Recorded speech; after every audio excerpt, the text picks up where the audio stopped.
Kita lanjutkan ke jenis cerita fantasi. Jenis cerita fantasi dibagi menjadi beberapa jenis.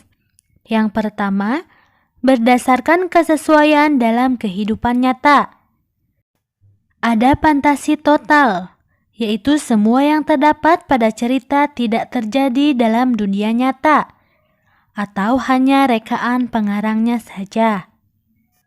Dan ada fantasi sebagian atau irisan, yaitu berisi cerita yang sebagian merupakan imajinasi pengarang dan sebagian mengambil dari kehidupan nyata.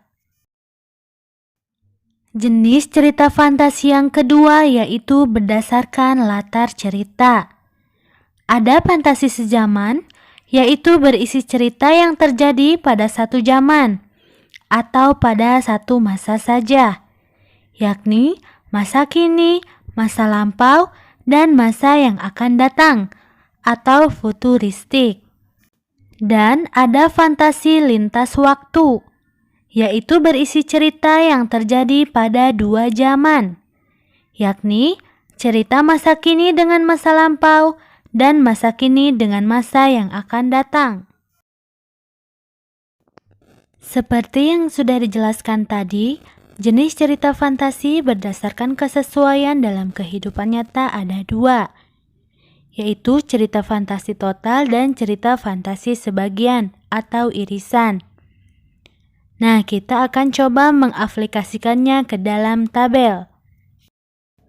Pada teks Kekuatan Ekor Biru Nataga, ini termasuk kategori cerita fantasi total. Mengapa demikian? Alasannya yaitu, pada kisah Kekuatan Ekor Biru Nataga, seluruh tokoh, latar waktu maupun tempat, serta peristiwa yang diceritakan tidak terjadi pada dunia nyata. Seluruh cerita merupakan imajinasi pengarang. Sedangkan pada teks Anak Rembulan, Negeri Misteri di Balik Pohon Kenari, termasuk kategori cerita fantasi sebagian atau irisan. Mengapa demikian? Alasannya yaitu, tokoh, latar waktu maupun tempat, serta peristiwa sebagian terdapat di dunia nyata. Ketika cerita beralih kepada Mbok Rimbi, yang merupakan jelmaan iblis, Mahesasura dan Lembu Suro dari legenda Gunung Kelud, Sart si putri Belanda yang dapat mengubah dirinya menjadi burung kenari, dan Sri Ratu yang dijuluki Setan Merah. Cerita menggunakan tokoh yang tidak terdapat di dunia nyata. Cerita fantasi berdasarkan latar cerita dibagi menjadi dua kategori, yaitu latar waktu sejaman dan latar lintas waktu. Perhatikan tabel berikut. Pada teks Kekuatan Ekor Biru Nataga, ini termasuk kategori latar waktu sejaman.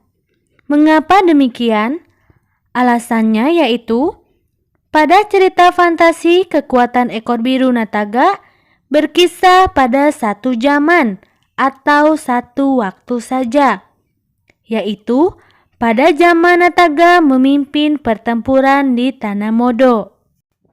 Pada teks Anak Rembulan, Negeri Misteri di Balik Pohon Kenari merupakan kategori latar lintas waktu masa kini dan masa lampau.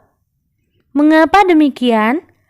Alasannya yaitu, pada cerita Anak Rembulan, Nono yang sedang berlibur ke Ulingi, yaitu tempat tinggal Mbah Sastro di masa kini. Kemudian, cerita beralih ke zaman penjajahan Belanda di masa lampau.